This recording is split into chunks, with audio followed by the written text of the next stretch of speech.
Hi everyone, wanted to make a video about the water pump and serpentine belt on my 2013 Volvo XC90.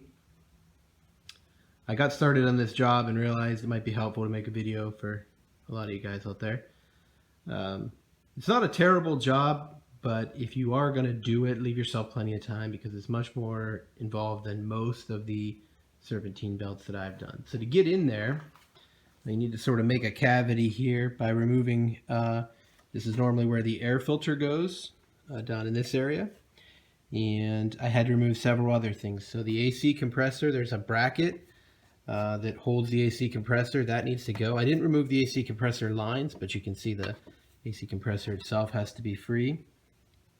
I removed or loosened the fuse box, pulled it out of the way to sort of make some space to get down into where the serpentine belt sort of goes down here. And then I loosened but didn't remove the ABS unit just so I could get a little bit of space.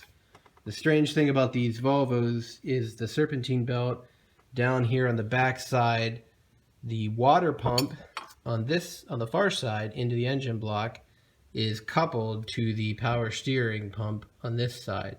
So the only way to actually remove the belt is to loosen and remove this power steering pump. That turns out to be a bit of a pain. It's not terrible, but you can see like here there's a bolt on the front, there's a bolt like that on the back that's really the most difficult on the back side of this, which is hard to get to and see. You can sort of sneak your hand up underneath the ABS pump to get to it. And it's a little bit of a blind reach, but you can get back there with an extension and a 10mm bolt. So at this point I have the new belt installed. I also changed the water pump. So the power steering pump couples to the water pump with these two Torx head bolts here, one on each side of the pulley. And I'll show you what the old one looked like. So this is the old the old water pump, and this is a coupling unit here that couples, so the water pump bolts into the block like this, and then here's the coupler that attaches to the pulley with those two torque head bolts. The one thing I want to point out, on a job like this, it's really good to get quality parts. I ordered the water pump kit from fcpeuro.com. And the nice thing about that is these parts you get, they're not China, Duralast type parts. They're made in Germany parts, but they come like this. I actually got two of these, one extra, but this is the centering pin that goes into the power steering pump like this, and then aligns the coupler for the water pump. But you can see quality parts made in Germany. Most of the parts are Sweden, Germany. This is a job you only want to do once, so I recommend quality parts for it. The water pump kit came with the new idler pulley, which you can see here. This is new.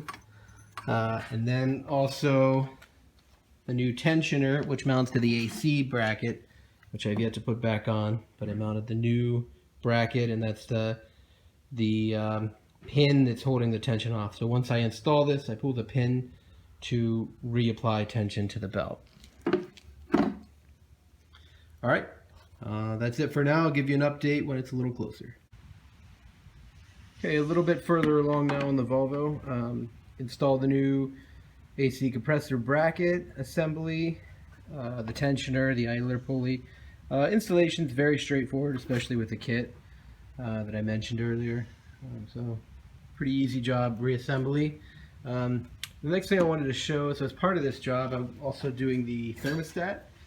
And over here, on the other side of the engine, if I can get down in there, is the thermostat. You don't have to take off the intake manifold.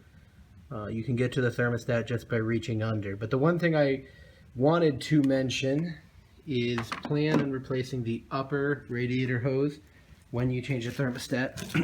This is the old one.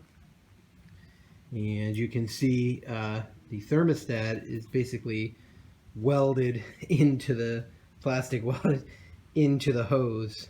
So the only way I was able to get that off is by breaking the thermostat housing and this hose. So when you change your thermostat, just go ahead and order the upper radiator hose assembly as well.